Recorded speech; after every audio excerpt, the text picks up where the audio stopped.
नमस्कार, future express में आप सभी का स्वागत है। नई सीरीज का पहला कारोबारी सत्र और सीएनबीसी आवाज आज पहुंचा हुआ है दिल्ली इंडिया मोबाइल कांग्रेस के लाइव स्टूडियो से। हम आज आपके साथ मौजूद हैं दिल्ली से।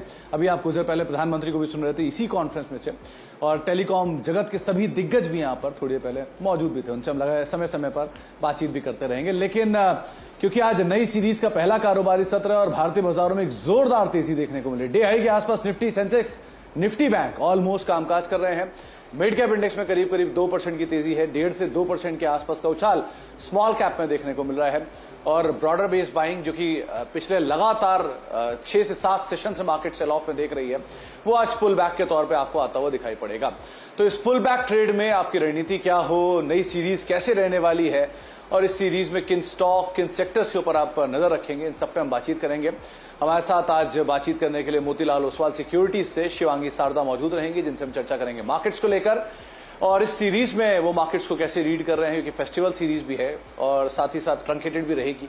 और उसके अलावा आज के लिए कौन से स्टॉक्स पे उनकी नजर है, एक सस्ता ऑप्शन में उनसे आइडेंटिफाई करवाएंगे। लेकिन शिवांगी मैम, इसके अलावा हमारे साथ आज एशियन पेंट की मैनेजमेंट भी मौजूद रहेगी। नंबर्स के बाद किस तरह का उनका आउटलुक है, कैसे वो देख रहे हैं नंबर्स पे, उस पर हम खास तौर पर चर्चा करेंगे।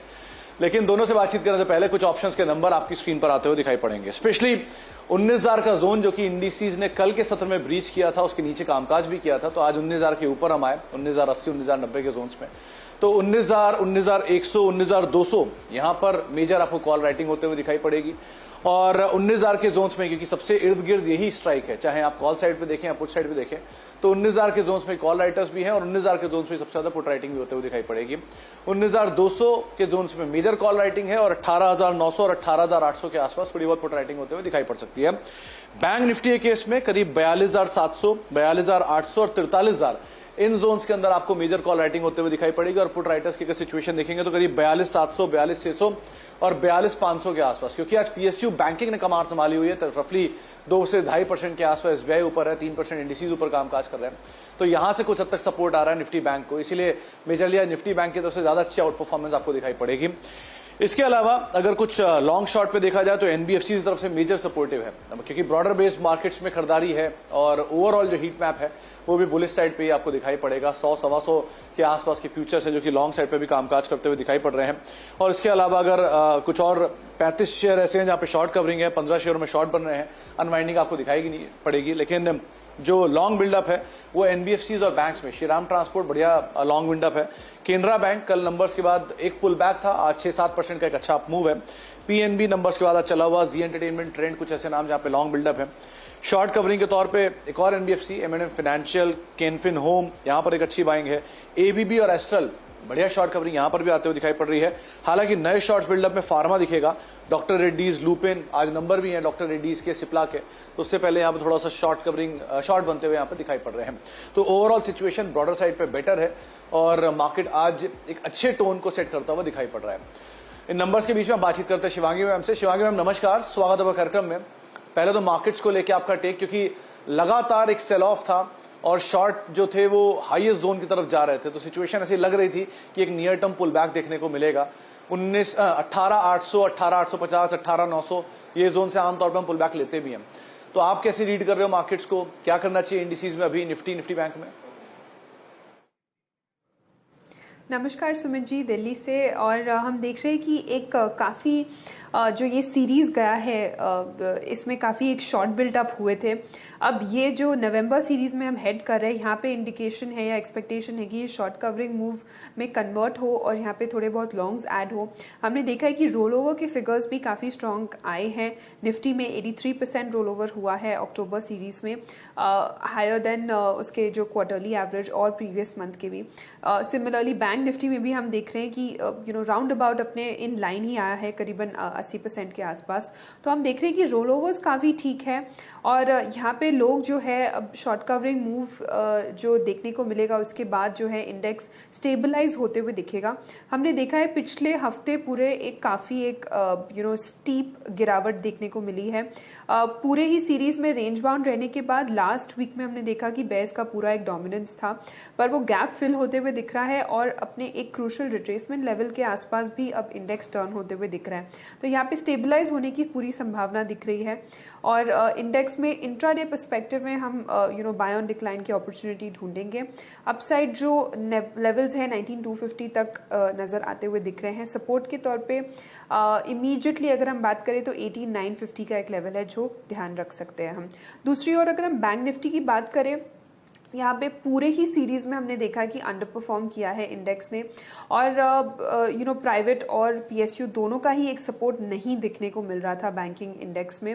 पर अब हम देख रहे हैं कि जो एक रब ऑफ हुआ है उसके बाद एक अच्छी स्टेबिलिटी भी आते हुए दिख रही है। यहाँ पे पिछले दिन के हाई को भी इसने क्रॉस किया है, तो यहाँ पे हम एक्सपेक्ट कर रहे हैं कि अच्छी स्टेबिलिटी आनी चाहिए और अपसाइड में राउंड अबाउट 43,000 तक के लेवल्स जो है इमीडिएट बेसिस पे देखने को मिलेंगे। फिर 43,200 के लेवल्स, सपोर्ट में 42,500 को ध्यान रख सकते हैं।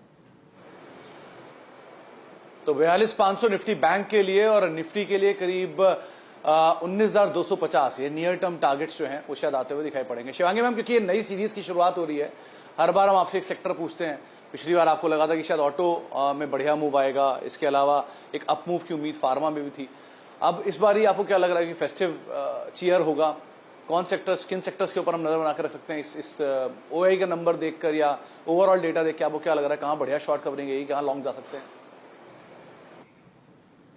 जी, ओवरऑल डेटा की अगर हम बात करें तो हम फेस्टिविटी के एक मौके में किक इन कर रहे हैं और इस माहौल में ऑटो स्पेस अभी भी प्ले आउट होने की पूरी संभावना है। हम देख रहे हैं कि लास्ट जो सीरीज था वो काफ़ी एक ग्लोबल कंसर्न्स के वजह से इन्फ्लुएंस हो गया था बॉन्ड मार्केट और वॉर के क्राइसिस के कारण, पर ये जो ऑटो स्पेस है वो रेजिलिएंट रहा है इस सीरीज में भी और हम देख रहे हैं कि कुछ स्टॉक्स जो है वो काफ़ी अच्छा प्ले आउट कर रहे हैं।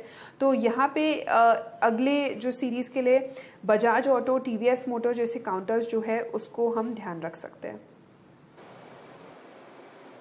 जी, तो बजाज ऑटो, टीवीएस यानी टू व्हीलर स्पेस के ऊपर आप नजर बना कर रख सकते हैं सीरीज के लिए। शिवांगी मैम, इंडिविजुअल कॉल्स में कहां पर आज आप लॉन्ग हो, कोई शॉर्ट भी दिख रहे हैं क्या?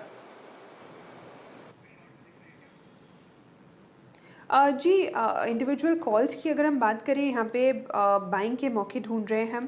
पहला जो काउंटर है वो है ट्रेंड। हम देख रहे हैं कि ये स्टॉक जो है काफ़ी अच्छी तरह से प्ले आउट किया है पिछले 2 दिनों से। इसमें काफ़ी एक अच्छा शॉर्ट कवरिंग के बाद लॉन्ग्स यहाँ पे ऐड होते हुए दिखे हैं। स्टॉक जो है वीकली अपने एक रेंज को निकाल रहा है अपसाइड में और अच्छी बाइंग यहाँ पे देखने को मिली है विद आरएसआई में पॉजिटिव डाइवर्जेंस भी। तो यहाँ पे खरीदारी की सलाह रहेगी।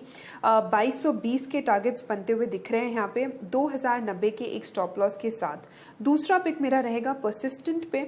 ये एक ऐसा स्टॉक रहा है जो काफ़ी रेजिलिएंटली स्ट्रॉन्ग रहा है पूरे ही इस बाजार के वोलेटिलिटी और वीकनेस के बावजूद। तो इसने अपने एक पिछले जो एक हर्डल था करीबन 6040 के आसपास, उसको अब सरपास किया है आज के दिन। थोड़ी सी कूल ऑफ ज़रूर है पर स्टॉक जो है काफ़ी पॉजिटिव नज़र आ रहा है। वीकली फ्रेम में एक पोलन फ्लैग पैटर्न फॉर्मेशन बन रहा है स्टॉक में, तो यहाँ पे खरीदारी की सलाह रहेगी। टारगेट्स जो है वो 6250 तक के बनते हुए दिख रहे हैं यहाँ पे 5890 के एक स्टॉप लॉस के साथ। बाकी अगर हम कुछ जो स्टॉक्स है स्पेस में से, जैसे मुथूट फिनेंस काफ़ी अट्रैक्टिव लग रहा है। स्टॉक अभी रिकवरी दिखा रहा है और अच्छे वॉल्यूम्स यहाँ ऐड हुए, तो इस स्टॉक को भी हम ध्यान रख सकते हैं। तो मुथूट फाइनेंस जैसे स्टॉक के ऊपर आप नजर रखेंगे और मेजरली सभी के सभी स्टॉक्स जो हैं वो लॉन्ग साइड पर ही आपको दिखाई पड़ेंगे। तो शिवांगी मैम से हम आगे बातचीत जारी रखेंगे, लेकिन अब हमारे साथ एक और खास मेहमान मौजूद हैं। एशियन पेंट्स के नंबर आए हैं, कल नंबर्स के बाद तेज प्रेशर था, आज भी एफएमसीजी में भले ही रिस्पाइट है लेकिन स्टॉक बहुत ज्यादा पार्टिसिपेट नहीं कर रहा, फ्लैट टू नेगेटिव साइड पे कामकाज कर रहा है। तो नंबर्स कैसे रहे, किस तरह की डिटेल है, क्या इंपैक्ट रहा फेस्टिविटीज के शिफ्ट होने का, इन सब पर बातचीत कर लेते हैं। हमारे साथ कंपनी के MD and CEO Amit Singhle sir मौजूद हैं बातचीत करने के लिए। अमित सर नमस्कार, स्वागत है कार्यक्रम में। आज दिल्ली से आपसे हम मुखातिब हैं, लेकिन सबसे पहला सवाल, जो वॉल्यूम को लेकर कंसर्न भी था मार्केट में कि अनुमान बाजार लगा रहा था कि 8 से 9%, कुछ लोग 7 से 8% का एक एस्टिमेट लगाकर चल रहे थे, लेकिन थोड़ा सा म्यूटेड साइड पर वॉल्यूम देखने को मिला। क्या रेनफॉल का अनइवन होना या फेस्टिव का थर्ड क्वार्टर में शिफ्ट होना, ये मेजरली इंपैक्ट करके गया इस क्वार्टर के वॉल्यूम के अंदर, या कोई और कंसर्न है डिमांड साइड पर? ओवरऑल अगर हम देखें कि जो सेकंड क्वार्टर की ग्रोथ रही है लगभग 6% बाय वॉल्यूम, और थोड़ा वैल्यू में थोड़ा फ्लैटिश ग्रोथ रहा है overall to that extent. Overall paints में हमने वैल्यू में अगर हम इंडस्ट्रियल पेंट्स जोड़ें तो 1.1% का ही ग्रोथ है। उसके कई कारण हैं। सबसे पहले जो मॉनसून रहा, जुलाई में जो उसका प्रेशर था काफी ज्यादा था इन टर्म्स ऑफ दिस थिंग, तो जुलाई में हमने थोड़ा डिप्रेस डिमांड देखा। अगस्त और सितंबर में कुछ इंप्रूवमेंट दिखा हमें ओवरऑल, बट आई थिंक ये जो रेनफॉल थोड़ा सा इरेटिक रहा, थोड़ा सा अप एंड डाउन रहा, उसकी वजह से डिमांड पे डेफिनेटली असर आया। स्पेशली जो हमारी एक्सटीरियर की डिमांड रहती है उसमें डेफिनेटली फर्क रहा। दूसरा कारण ये था कि अगर हम श्रेणी T1 T2 के शहर देखें और T3 T4 श्रेणी के शहर देखें, उसमें भी डिमांड में हमें फर्क दिखा, क्योंकि जो रूरल डिमांड था थोड़ा सा नीचे दिखा, उसकी वजह से थोड़ा ओवरऑल इम्पैक्ट आया।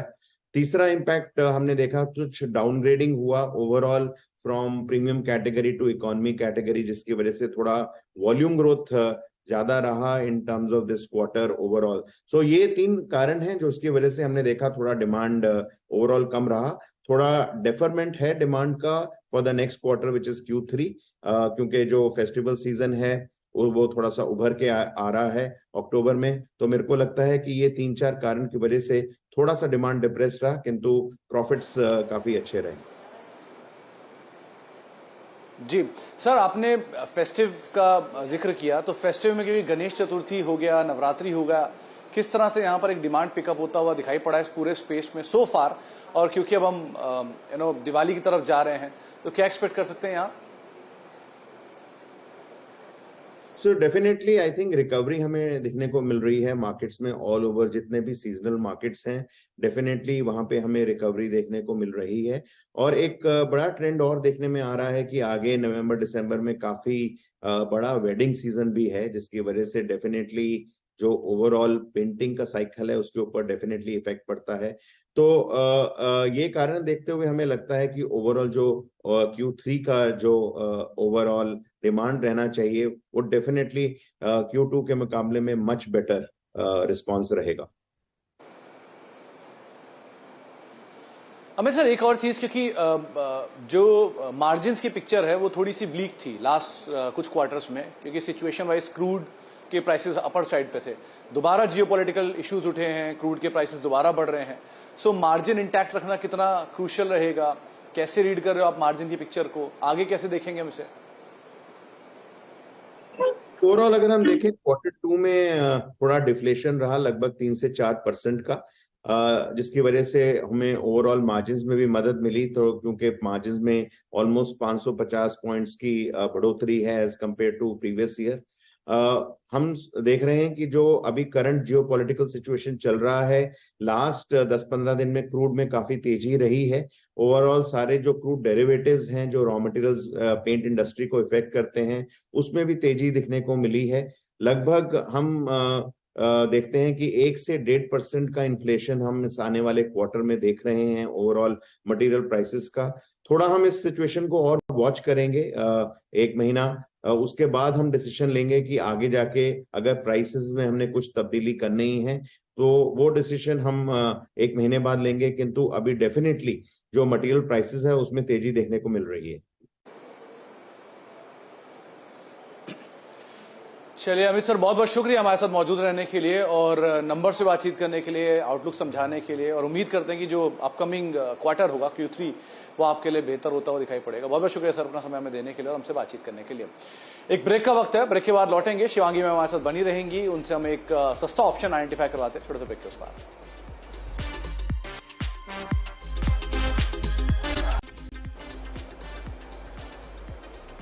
आप देख रहे हैं फ्यूचर एक्सप्रेस और आज हम दिल्ली में मौजूद हैं, इंडिया मोबाइल कांग्रेस में। CNBC आवास का स्टूडियो लाइव सेटअप है यहाँ पर, और आज हम वहां से आपसे बातचीत कर रहे हैं। हमारे साथ शिवांगी शारदा मौजूद है मोतीलाल ओसवाल सिक्योरिटीज से।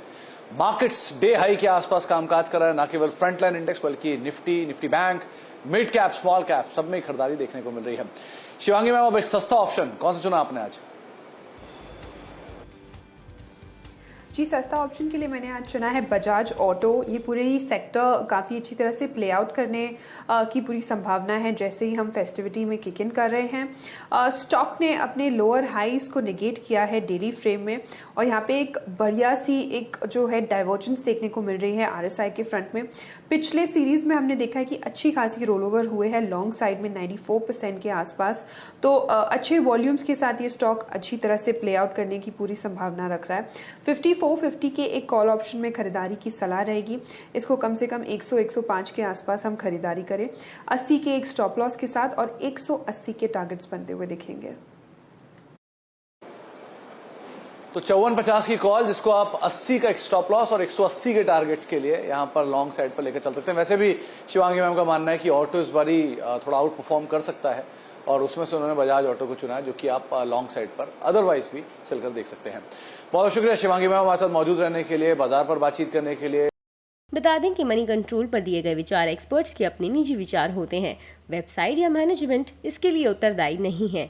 यूजर्स को मनी कंट्रोल की सलाह है कि कोई भी निवेश निर्णय लेने से पहले सर्टिफाइड एक्सपर्ट की सलाह लें।